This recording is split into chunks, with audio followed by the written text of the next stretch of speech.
Hello, Carol. Hello, Daryl. We are back. We are back. Yet again. Week 3. Week 3. We should have come up with Carol. Did we call it Carolween last year? We did call it Carolween Yes, last you know year. what? Carolween. Week 3 of Carolween continues. Ah, yes. And we are back in front of the paywall Yes. this week and talking a little Nightmare on Elm Street. Yeah, Freddy Krueger. Freddy Krueger, my first time seeing this movie all the way through. The first one? Yeah. Oh, my God. Yep, my I first saw time. this in the theater. I had to sneak in. I do think I had to. Yeah, I did have to sneak in because it was rated R. Yeah. But yeah, I saw it in the theater. What year is it? Like 80, 84. 84. Yeah. Yeah, like I mean, it's well established at this point that this Yeah. is not exactly my genre, and Sure. it was one of those things that like I was like, nope, not gonna watch it, nope. And then like as I got older, it just became just why. Yeah, because it's almost become like just cultural knowledge now. Who Freddy Krueger is. Yeah, it's like You don't need to watch the movie to know who Freddy Krueger is. I got the gist. Or, in the first movie, he's Fred Krueger in the credits. Yeah, We don't know him well enough to call him Freddy. Yeah, we're not acquainted with them yet. It's just Fred Krueger. Please, my father was Freddy Krueger. I'll accept only Fred Krueger or Mister. But yeah, you ready to? For those of you on this side of the paywall who aren't too familiar with what Refried Scenes is, we take an original movie and we take its remake and we compared it to. We try to figure out which one we like better. Yes. So, 1984, Wes Craven. This was probably his first big hit. Yeah. I'm trying to think I don't think there was anything before it. I mean, I don't count Last House on the Left. I cannot stand that movie. See, this is where my knowledge shows. I thought this was his first movie. No. No. Well, excuse me. Well, he did The Hills Have Eyes before that. Yeah, he did The Hills Have Eyes, which isn't terrible. But I think I don't mind The Hills Have Eyes because I've met Michael Berryman, and he is such a sweetheart. Yeah. That I don't mind watching The Hills Have Eyes because he's in it. But yeah, and then Last House on the Left, I think, was his first feature film that was not porn. Hey, you got to start somewhere. He never admitted it, but yeah, under a pseudonym, he did some porn. Did as in directed? Directed. Man, I wonder what that experience is like. Have you tracked those titles down? I have not tracked those titles That's down. a whole separate podcast. Refried After Dark.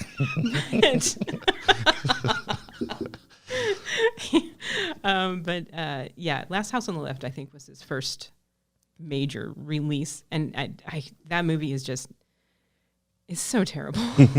Well, I mean, it's your first joint out, man. You're not going to come out the gate swinging. You got to hone your craft. And when you do, you end up with a little something like Nightmare on Elm Street. Yeah. A cult classic. Yeah. And yeah, like I said, it kind of just became this cultural phenomenon. And Freddy Krueger is well known to everybody now. Yeah, he really is. Amongst the slashers, I guess you got Freddy, you got Jason, you got Mike Myers. Are those the big three? Those are the big three, yeah. This is the one I find the most terrifying. Okay, so Freddy Krueger, the Nightmare franchise, because I've seen them all, and I always want to dissect them because the one thing I like about the Nightmare franchise is that each of them is kind of unique in its own way. Whereas Friday the 13th and Halloween, they just kind of regurgitate what happened before. Right. And here, they actually try and do something different with each film. My only quibble with them is Fred Krueger became less and less scary. And more comedic for what I hear. Yeah. Yeah. Suddenly he had all the one-liners. Yeah. Whereas Michael Myers and Jason don't say shit. So they had the no-liners. They have the no-liners. Freddy had all of the quips. Yeah. So, and that's my problem with the films is that he became less and less terrifying. In this movie, the 1984 movie, he's a child murderer, and he killed 20 kids. Yeah, he put in that work. So, which makes you think, after 5, would you not keep your kids home? Just talking to your parents. Well, there's a whole bunch of other kids. They'll get one of those. Go ahead and play. So, the odds are low he'll get you. So yeah, my problem is Freddy became kind of this comedy persona rather than here. He's actually scary in this one. Yeah, he's about his business right in this movie. So this stars John Saxon, Rest in peace, John. Rare instance that he is a good guy. Oh, really? Was he normally a bad guy? He was normally a bad guy, yeah. I just normally see him as gangster types. Okay. It's the only other John Saxon movie I've seen besides this is the classic Enter the Dragon. Oh, okay. It's kind of a good guy there. Yeah. And Johnny Depp, a very, very young Johnny Depp. A young... Innocent, yeah. Jonathan Depp. I think this was right after 21 Jump Street started. Yeah, so was this his first foray into film? This was his. I believe this was his first film. Okay, and then he just never looked back. Did he? No. Come on, with those looks, he was. I have to say, he was a very cute guy. That hair was just outstanding. Yeah. Heather Langenkamp plays Nancy, our final girl. Final girl. And Robert Englund plays Freddy Krueger. And he's like, I'm just gonna milk this shit for decades. And he has fun with it. I gotta say, he puts up with a lot because that's a lot of makeup. Yeah, I mean, it is. I think he's one of, I think it's a decent number of people in Hollywood that know where they came from. They know who made them who they are. They're great with the fans. They love the roles. Yes, and he does love his fans. Yeah. I think he's one of the good ones. Like him, Pat Stewart, a couple other people out there. Yeah. Not William Shatner. No. So, our story here begins with a dream. Tina is having a dream, a nightmare on Elm Street. You just couldn't resist, could you? I couldn't. And actually, it starts with Freddy creating his glove. Right. Which is, the razor glove. And then he chases Tina through her dream. And she wakes up screaming. And her mom, is this where her mom comes in and says, and her mom's boyfriend is there too? Yes, yeah. And if you look, and I'm not sure if it was just the lighting, but mom's got a black eye. Mom does have a black eye. Okay, yes, mom does have a black eye. So boyfriend obviously is very rough and tumble. Very rough and tumble. And very creepy. Is like, hey, come back to bed. Back to bed. But yeah, she wakes up screaming and she's got hair marks in her nightgown. Yes. So as they things wore in the happening 80s. in dreams are starting to happen in real life. And she goes to school the next day. And I will say this is a nice movie where the teenagers actually look like teenagers because I think they were actually played by teenagers. You mean not 25-year-old Rooney Mara? Right. Oldest teenagers ever. Sir, you've got a full beard. There is one person in this movie, the person sitting in front of Nancy in English class. I swear he had a little gray in his sideburns. I think that was just some set designer or something they threw in the chair. Yeah, Bob, sit down. We need an extra student. Yeah. But he was taller than everybody, and he had a little gray in his sideburns. I was like, oh, how long was he kept back? Stressful life at home. He's aging early. He's Richard Gere. Yeah, so Tina goes to school the next day and tells her friends, Nancy, Glenn, and her boyfriend, Rod, who's an asshole. That she's having bad dreams, and everybody's having these bad dreams. And it's just a dream. Tell yourself to wake up. Yeah, that's not how this works. No, at all. So, her mother goes to Vegas with her abusive boyfriend. You know what? I don't understand. You're really disturbed. Can't sleep well. You might want to look into it after we get back from our vacation. We get back from rolling these bones. So she invites Nancy and Glenn to stay over because she doesn't want to sleep alone. And Rod shows up. Of course. Because he's an asshole. Because he's Rob. He's got different things on his mind. Yeah. And he's kind of the bad boy, the musician type, as the cop says later on. He's a musician type. But he shows up and he's... The scene where he's like, we've got stuff to do in her mother's bedroom. I'm like, well, okay then. And they have the loudest sex ever. It's like, come on. Would you not tone it down knowing your friends are in the living room? No. I'm willing to bet that dickhead was like, ramp it up to frenzy. Yeah. We're going to let him know what's going on. But she falls asleep again they all fall asleep. You were hearing the sex sounds, and I'm like, oh, she's just going to be knocked out right after this if he's doing his job right. And she was. Yeah. The only good point for Rob in this movie. Jungle Man fixed lady. I can't remember what the exact line is. Yeah, it was something like that. It's a horrible line. But she goes back to sleep, and the one thing I do like about this movie is you're never quite sure when the dream starts.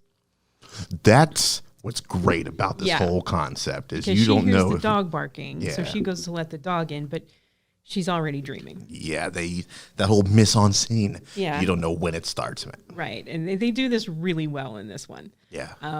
She goes out to find her dog, and her dog's all ripped to shreds. All jacked up. And then Freddie comes out, and here you get one of the few effects that doesn't work. The long arms. What was he going for? I don't understand what the production was going for, what Freddie was going for. This is a weird set of scenes because you get this one, which is terrible effect. It looks like, little kids with like plastic arms. The wacky wavy flailing. Right. Inflatable tube man. And he's scratching the walls, but it doesn't look good. No. But right next to that is Nancy sleeping, where Freddie comes through the ceiling, and it's a practical effect. Yeah. And it's done so well, you can't tell that that's just plastic that he's pushing his face through. Yeah. They're like, we blew our creativity on this one. Here, just put these like things on your arms and make them really long. Yeah, just put these vacuum cleaner joints. It's like little foosball tubes. Freddy. I'm still not sure what they were going for. Yeah, I don't know what the intended either. effect is. But I've seen that on Twitter a million times and had no idea what it was in reference to or where it came from. So when it happened in the movie, I was like, that's where they got this shit from.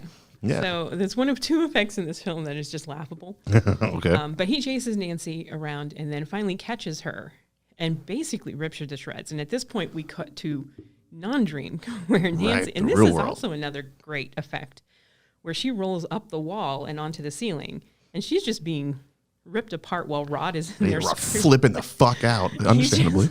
Understandably, because his girlfriend's just being ripped up. And I'm going to kill you. And he can't see anybody because it's just her. And she, of course, is dead.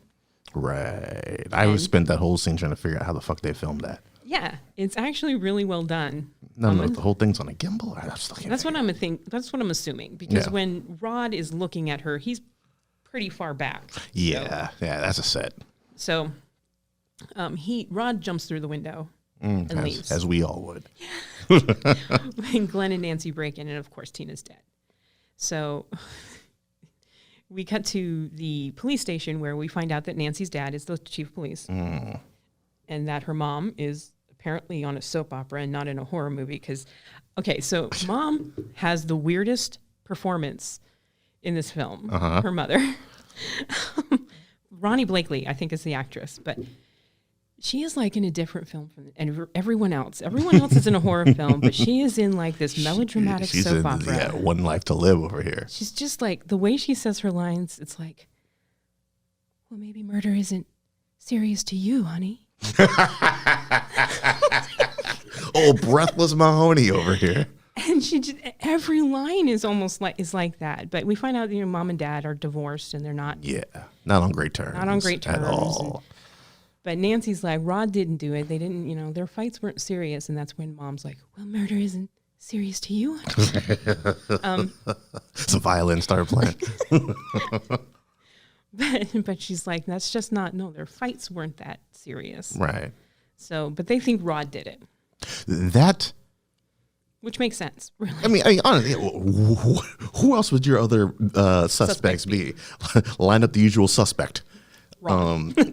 Rod. But I didn't realize that's a whole like different angle in this movie that I didn't know was a thing. Like poor Roger's like, I'm innocent in here, man. It's a nice little addition to I guess not really a B plot, but it's a nice little addition to the movie. Yeah. So the next morning, Nancy, who is not sleeping well because she is also having nightmares about Freddie. Yes.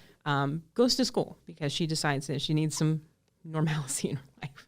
Which is like a teenager be like, the perfect opportunity to get out of school. And she's like, oh, I'm fucking going to get my coffee. There's mom in the kitchen. You need to stop drinking the coffee. You trying to go for best supporting actress, ma'am? This isn't the movie for it. No. But she goes to school, and of course she's dead tired because she hasn't slept. Right. And she falls asleep in English class. Mm-hmm. And again, this is another one where the transition happens. You're not quite sure when she fell asleep because she looks out the door and she sees Tina in a body bag. which is also really creepy. Yes, it is. Yes, it is. And then she leaves the classroom, and there's Nancy and Tina. I'm getting the names mixed up. Tina's lying on the floor. Yeah, and she's in the body off. bag being, And that's also really good. But then she turns the corner. She turns the corner and runs into a girl who's apparently the hall monitor. Yeah, the hall monitor. Where's your hall pass? And he's like, fuck your hall pass. Which, honestly, that's all of us, isn't it? That's what we all wanted to say to our hall monitor person. But she keeps following the dead Tina, and she follows her down to the boiler room, which is where all of these nightmares seem to end up, is in this boiler room. The boiler room. Where she meets up with Freddy again, and she burns her arm on a pipe to wake herself up. And she wakes up screaming in English class.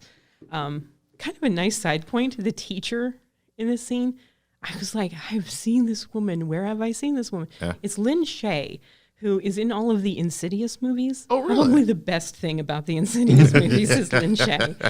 But here she just got a bit part as a teacher. Hey, you got to start somewhere. Yeah, but... one day I'll be there. I'll be on top. I'll be in other horror movies. I'll be in movies that only take 1 million and they gross about 38 billion. Yeah. So shoot 'em cheap, make a whole lot. So the weird thing about this is that when she wakes up in English class, she actually has a burn on her arm. Yeah. From where she burned her arm. So things in the dream are actually coming out. Yeah. I think that's your first clue that you can take something from the dream world to the real world. So they catch Rod because Nancy's dad is following her. Used her as bait, which dick move, maybe, but it's fucking smart. But it worked. It worked. Rod does himself no favors here because he tackles Nancy. Right. Come on, Rod. I didn't kill her. You gotta believe me. I'm warning you. It's like, okay, dude, you're not doing great for your case here. Doing no favors for yourself. But they arrest him, and this is funny because they throw him just in this like holding cell for days, and I'm like, well, you have a mutilated teenage girl. Wouldn't you be a little bit more like send him to the state prison or something? Right. Yeah. Don't just put him in a holding cell. And they leave him with his leather jacket and everything. Or charge him with something if you're going to hold him for days on end. Yeah. So, but Nancy goes to visit him, and he's like, I didn't kill her. I couldn't see who killed her. Mm-hmm. Somebody was there ripping her up. And razor blades. And she thinks he's full of shit. She, having woken up with rips in her nightgown, thinks he's full of shit. Her, having seen Freddy already with long-ass arms, thinks he's full of shit. Yeah. Yeah.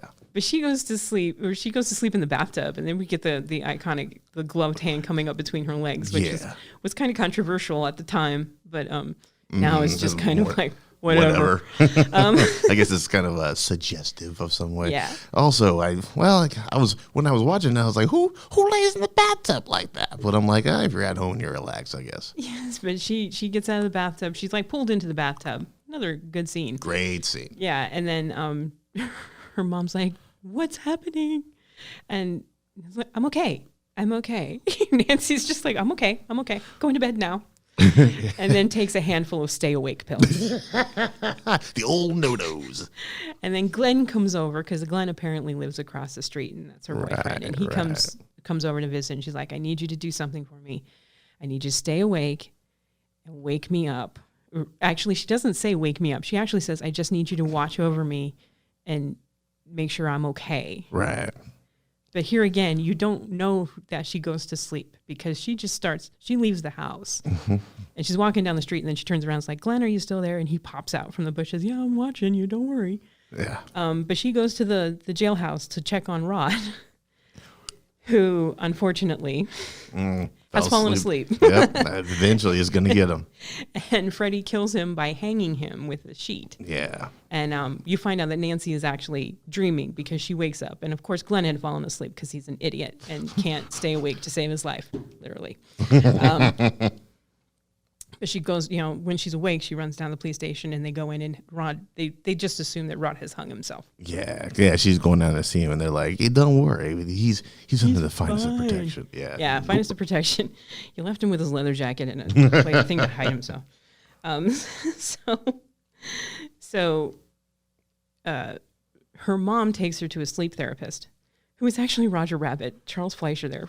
Oh, really? That is Roger Rabbit. We were looking at that guy like he's like a half Steve Gutenberg, half Paul Reiser. Yeah. I didn't know it was Roger That Rabbit. was Roger Rabbit. Huh. It's like Roger Rabbit's giving her a sleep test. And she goes into the dream again and meets up with Freddy, only this time when she wakes up, she pulls his hat out. Yeah. And her mom freaks out at the sight of the hat. I mean, I kind of would too. And later on, she's trying to ask her mother what the deal is with the hat. And her mom, who is just an alcoholic who's drinking Mom's the entire got day. She's bottles. got bottles hidden out everywhere. At the linen closet, Mom? Yeah. Really? Side note, I will be stashing a bottle in my linen closet. But this is Things when, get rough. This is when Mom takes her down to the basement and tells her the story of Freddy Krueger, how Freddy Krueger killed 20 children in the neighborhood. And, when they arrested him, the lawyers got rich and the judge got famous. And somebody didn't sign the right search warrant. Freddy was let go. So a group of us parents hunted him down. And we burned him, and she kept his glove because why not? I mean, just let her have, evidence. Of 20 child murders. Oh, a souvenir? That's all you want? Come on down to the evidence locker. And so she shows her the glove, and it's like, so you see, he can't hurt you, baby. Because Mommy killed him. Mom, did you just get done running 3 miles? What's the matter with you, lady? But at this point, Nancy's having none of it. It's like, no. So she once again, she goes 7 days without sleep.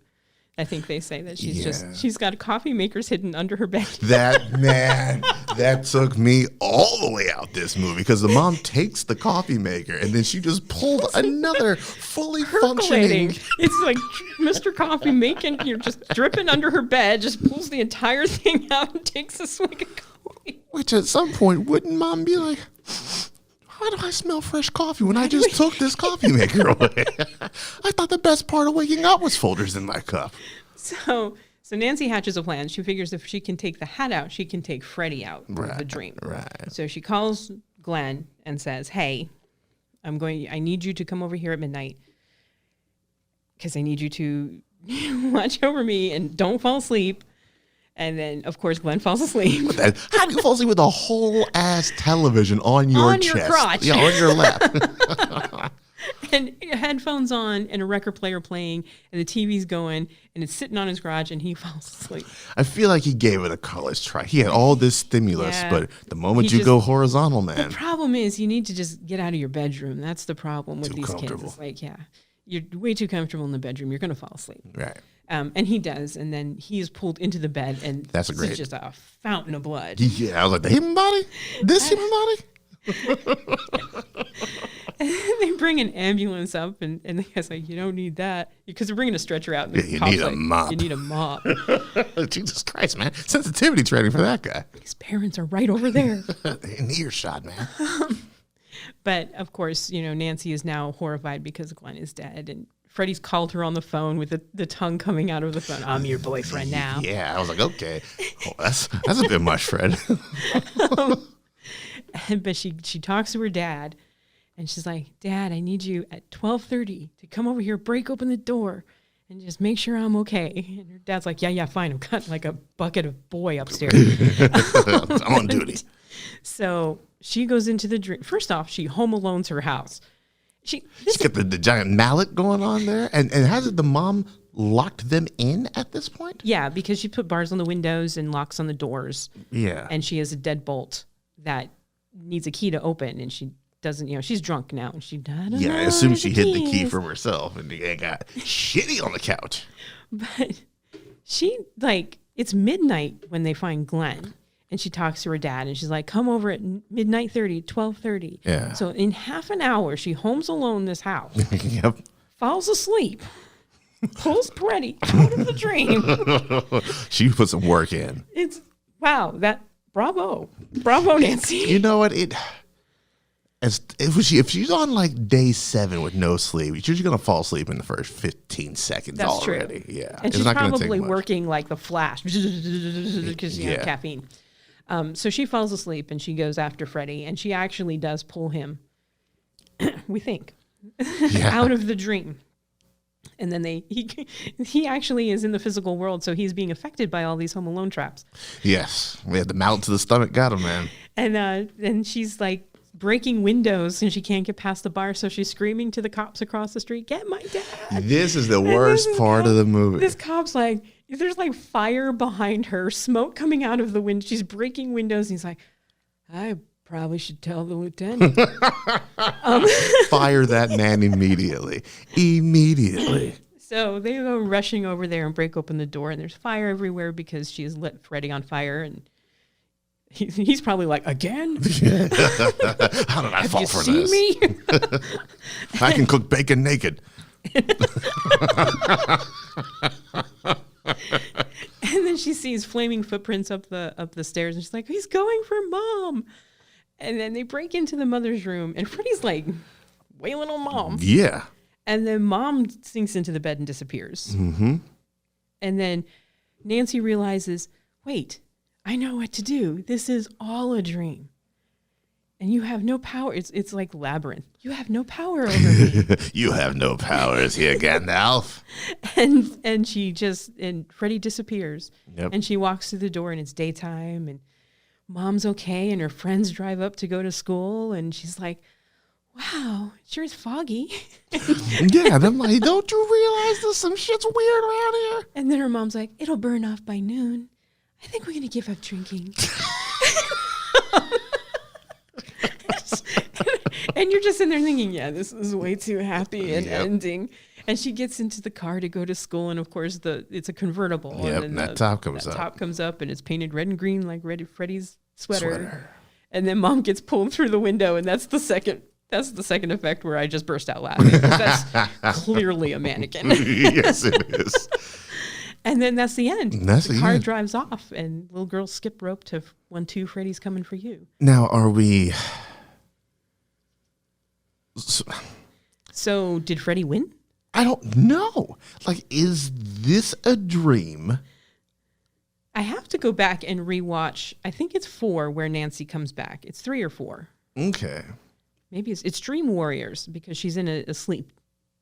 She's working at a sleep center. Oh, okay. And it's actually it's Heather Langenkamp again. Yeah. But I haven't watched that one in forever. I have to rewatch the rest of the movies because there is, 2 is kind of, I like 2. I know a lot of people hate 2, but I liked it because it was different. Are any of these direct sequels to the other ones? Dream Warriors.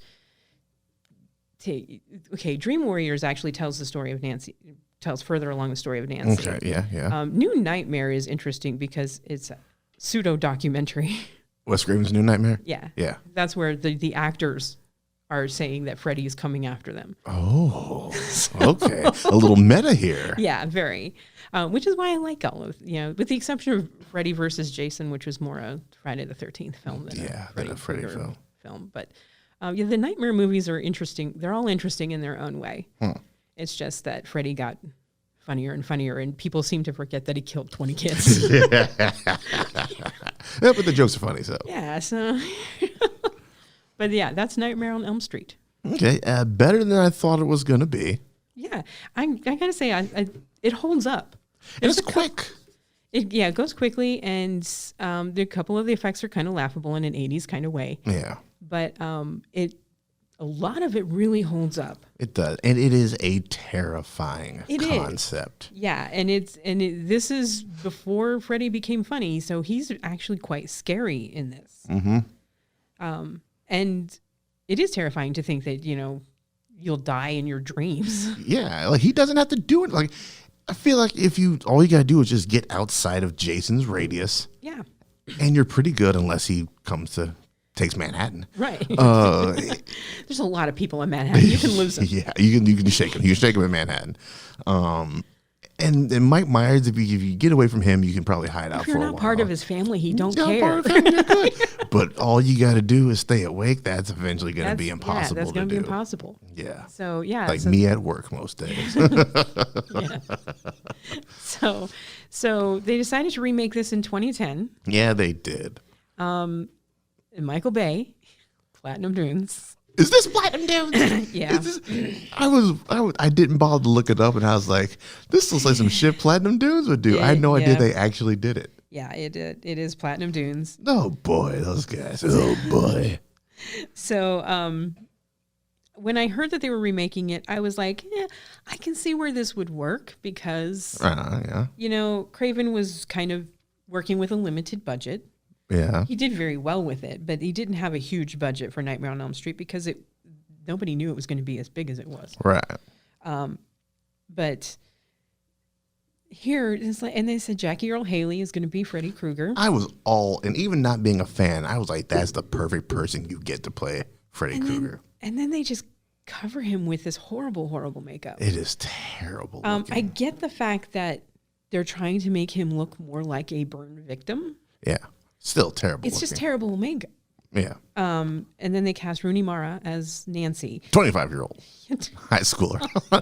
I did the math. I was like, I can't take it anymore. I got to do the math on this. These are some old looking.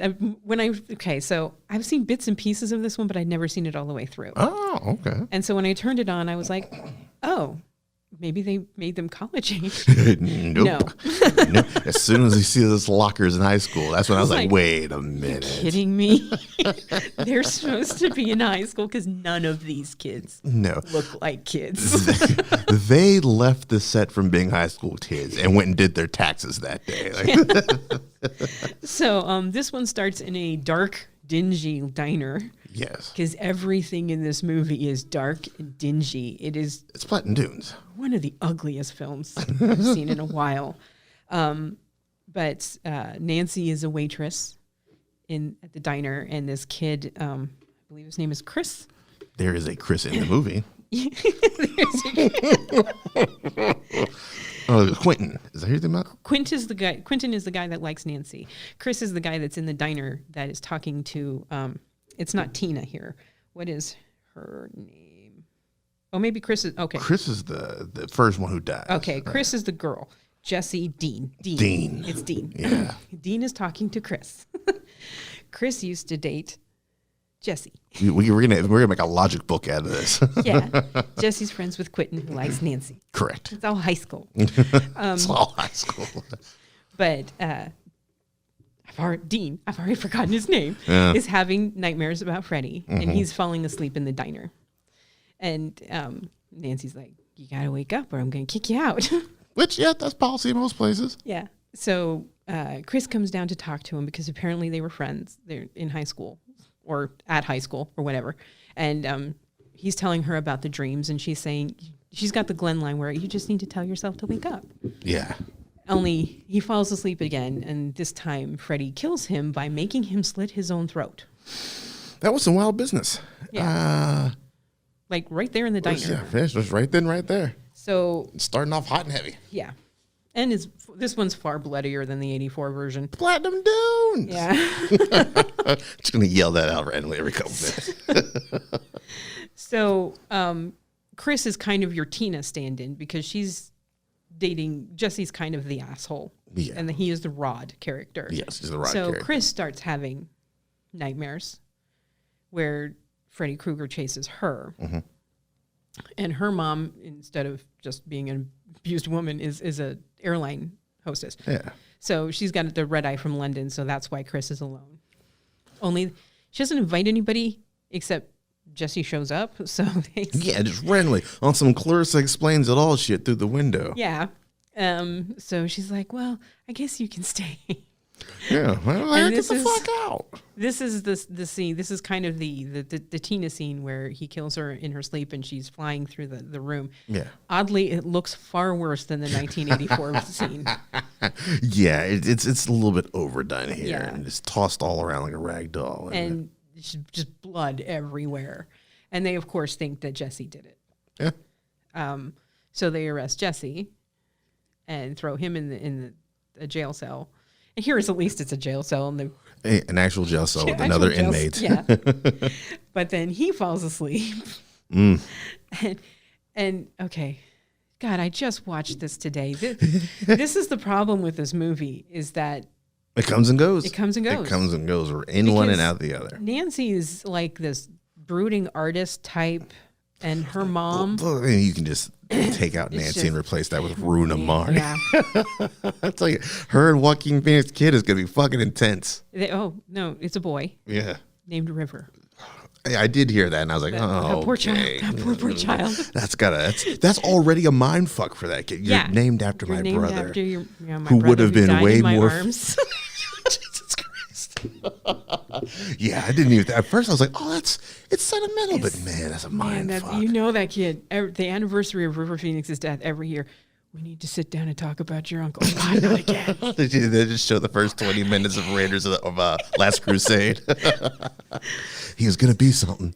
So she's like this brooding artist type, and Quentin is the son of the high school principal, who's played by Clancy Brown, who is completely wasted here. Oh, yes. And you know that's his dad, because every time he shows up, Quentin's like, my dad, my dad, my dad. Yeah, we know that's your dad.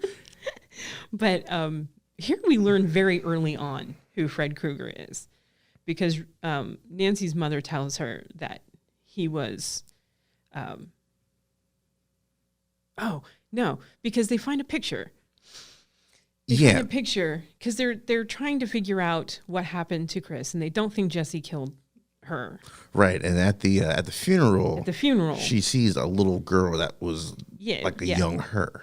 Yeah, so they find a picture of a daycare where they're all there, Quentin and Nancy and Chris and Jesse and Dean. And other kids as well. And other kids as well. After Mom repeatedly said, no, you guys, you'd think they would have moved away, but no. We just erased your memory somehow.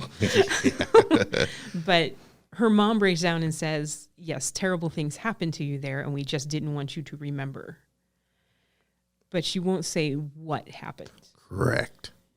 So they have to figure out who Freddy is.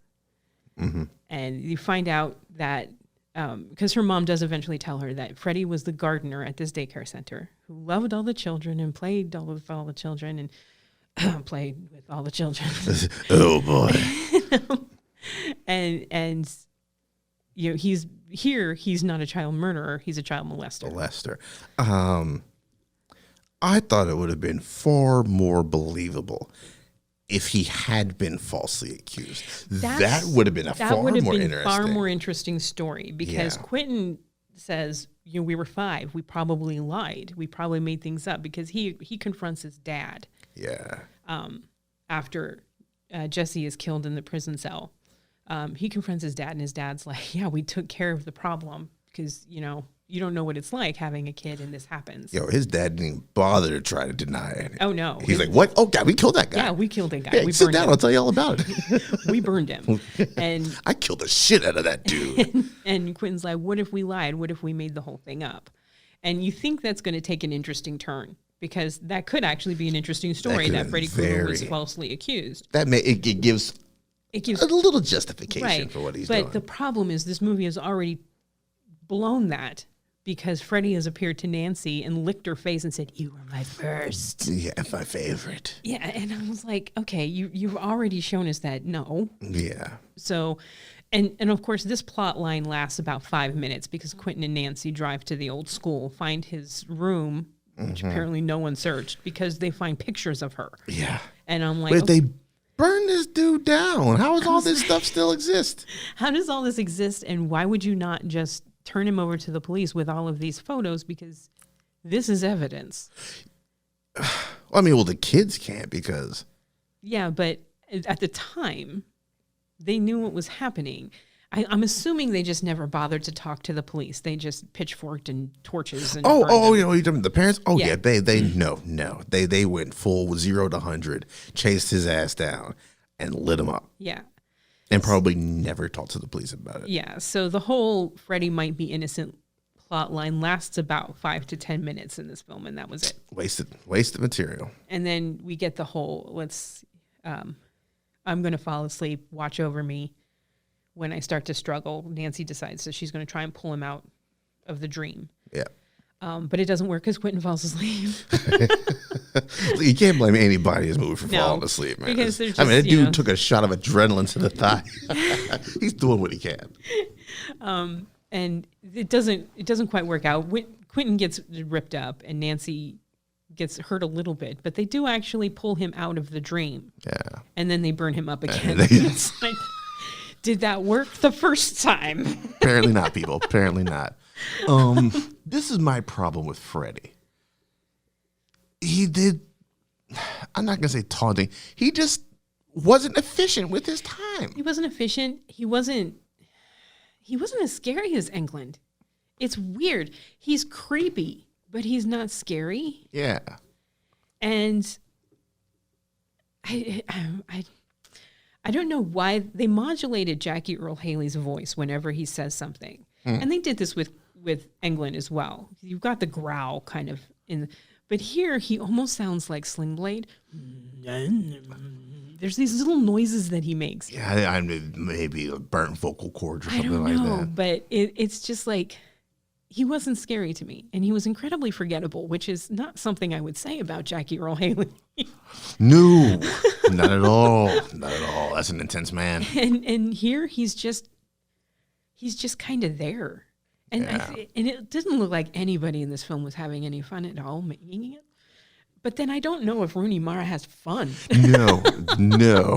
Rooney Mara is all business at all time. That baby making was all business. So I'm ready to receive.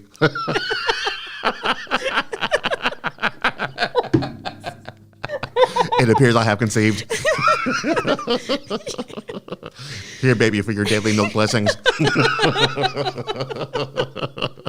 Yeah, there's no fun to this movie. There's no fun to it. Dour. Which, you don't want to say, well, that movie about that child murderer is fun.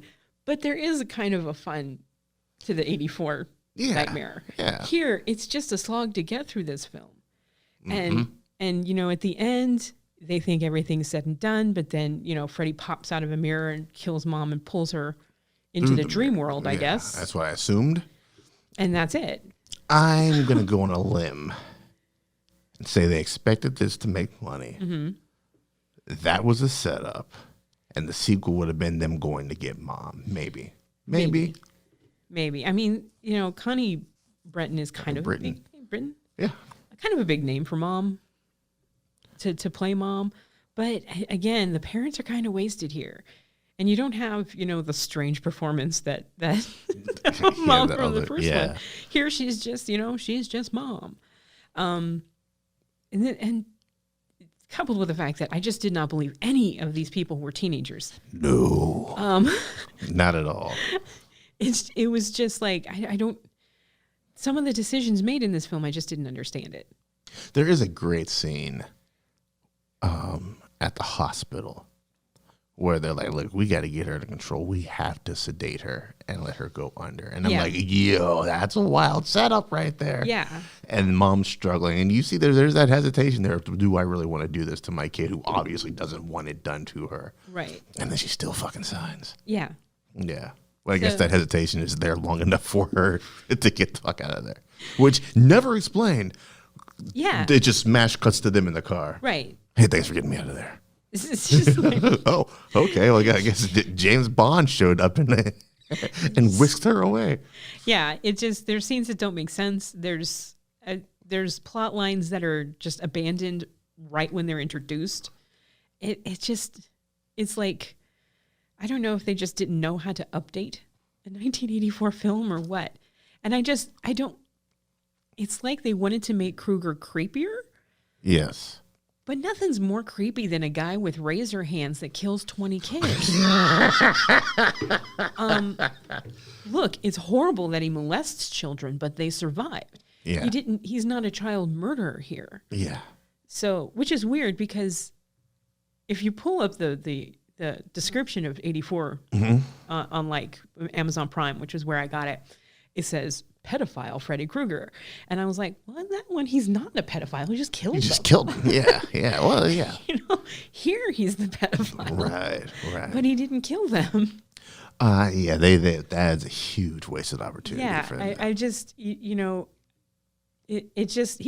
as creepy, which is a weird thing to say because Robert Englund's Freddy has become so comic. Comic. Yeah. You forget that in the first one, he was just scary. And Jackie Earle Haley is not as scary. I don't get it because the casting just seemed so right there. Yeah. And it was just, they just wasted it. Yeah, who directed this shit? So Stephen Bear? Samuel Bear. I need to go see what the hell else else this has he dude done. Because, whoa. Oh, dear. According to Wiki, filmography, A Nightmare on Elm Street. That's it. Oh, well. Okay, then. Well, I mean, I will say this. It is a Michael Bay production, and Freddy didn't explode. He came from music videos and commercials, and you gave him a full ass. And you gave him the Nightmare on Elm Street remake. Wow. Ugh. And you gave him 35. I mean, well, it made 115 million off of 35, so it made its money back. It made its money back, but I just... Wow, that's a hell of a... It's not a good film. To me, it's not a good film. And it's not even pleasant to watch because the color, because it's Platinum Dunes. And it's just like, everything's dirty and grimy. And what did we do last Halloween? That was it Texas Chainsaw? Texas Chainsaw, I think. And Friday the 13th were both Platinum Dunes, right? Yeah. The remakes there? The remakes. And I'm pretty sure it was the same criticisms there. Yeah, Everything's dark and... It says something when you're watching Texas Chainsaw Massacre, and the remake is grimier than the original. Because the original Texas is gross. You could smell that movie. But this is it's just not a pleasant movie to look at. Agreed. It's not what you want. No. And they're saying they're going to remake it again. What? There was talk of remaking it again, which to me, I'm like, oh. You know what? I'm going to go out on a limb here. Bring Jackie Earle Haley back, man. Do Give him right another by him. shot. Do right by him. Yeah. You know, fix that damn makeup because that just looked horrible. Yeah, it did. And give him something better to do than 59. Yeah, he can come back and get. Yeah, he can come back. Robert Englund could probably come back at this point. But yeah, I don't know. Just kind of leave it alone at this point, I think. Yeah, leave it alone, or at least let us there for like another 15, 20. Yeah. But yeah, the original all the way here. Yeah. That being said, our shortest episode yet. We started late and we still ended early. Man. There just wasn't enough to talk about with this remake. Yeah, because not a lot of meat. The things that they added, they just added and dropped almost immediately. Right. So, even with the strange performance by Mom in the original and the fact that Heather Langenkamp can't close her mouth. The Chloe Grace Moretz of her generation. And it's still a far better film. I agree. Far better directed as well. I'm not a huge Wes Craven fan, but he did a pretty damn good job with that film. Yes, he did. I agree. Yeah, the original far and away is much, much better than this remake is. I feel like they just said, let's remake the Freddy joint without really getting the spirit and the intention of that movie. Right. And I know in later Nightmare films, they go into Freddy's conception and the fact that it's hinted that he might have been a pedophile, but at the core, he was a child murderer. He killed 20 kids. I can't reiterate that enough. That's a lot of kids. That's work put in. That's Ted fucking Bundy. So yeah, right. So it's I don't even know why they made the changes that they made. I think you hit the nail on the head when you said they just tried to modernize and update it, but they didn't. There wasn't a whole lot to modernize or update about this. It's a creepy story about falling asleep, and in this one you can tell exactly when people fall asleep. That was another thing. You knew exactly when they were dreaming because suddenly it would be snowing. Or suddenly there would be dream things happening. And it's like... You've taken away all the mysticism of, is it not? Is it not? And that's part of what makes it creepy. Yeah. And here it's just immediately, they're dreaming. Oh, yeah. We're back in dream time. That original one. I'm like, I'm not sure if... which is what you want. Right. Oh, boy. Well, we have one more of these to round out Carolween Part 2. And what are we doing? We're celebrating Halloween by celebrating Valentine's Day, which is weird, but Which is weird. My Bloody Valentine. All right. So All yeah, right. I think it's 1980 is the first one. Is this Canadian. a slasher, right? Slasher. This is a slasher. Canadian. Eh? The first one, yeah. Okay. And the second one is I thought this came around 2010 too. It was 3D. I swear, if this is Platinum Dunes, Carol. It is not. I do not believe it is Platinum Dunes actually. Okay. The I'm gonna 2010, look let's it put it firmly in the 3D phase. Yeah. I know this one was 1981 was the original. My Bloody Valentine 3D was 2009. Oh, great. Well, really? Yeah. Let me think about this. When did Avatar come out? Wasn't that 2009? I think so. And that's what had the 3D explosion. But did they beat Avatar to the 3D yeah. joint? Mm-hmm. And yeah, this is Lionsgate. This is not Platinum's. Oh, okay. So you're not much of a step up. No. every time I see Lionsgate, it just reminds me that I need to get rid of my Lionsgate stock. Oh yeah, I gotta sell that shit. However, these two films are fun. I have Okay. seen both of these, so I don't think it's going to be a slog like this one was. Well, the remake was. I actually enjoyed watching Friday the 13th, the original, or Nightmare on Elm Street, the original, again, because I hadn't seen it in a while. I think I did Retro Horror a couple years ago, where they showed it on the big screen. Right. Which, if you ever have a theater that does retro movies, go buy a ticket and see them on the big screen. Oh yeah. Oh, It's so many. It's such a unique experience to see some of these movies that, I mean, I saw Psycho and The Birds on the big screen. I would love to see Psycho on the big screen. Yeah. I would love to see that on the big screen. It is awesome on the big screen, and I had never seen it. The Birds, I don't really care for that, but You know, it was still fun to watch it on the big screen. yeah. Yeah. So yeah, if you ever get a chance to watch some of those old movies re-released, So many I've seen Do it. on the big screen.